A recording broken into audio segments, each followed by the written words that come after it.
hey, maybe you think that yoga is all for women, right? For female bodies.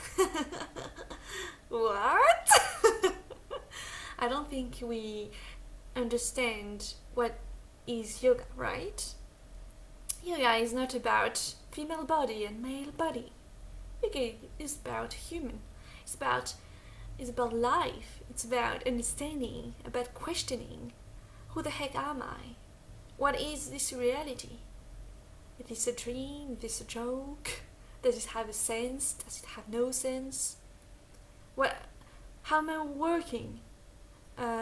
Do I have thoughts, and what is the role of the thoughts?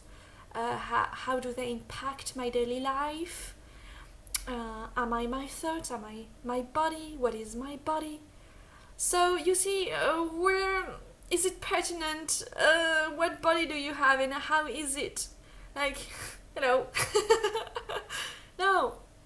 So, quick answer: yoga has no interest in you having a female body or a male body. It goes beyond that. It have no interest in it. There can be workshop on specific stuff, right?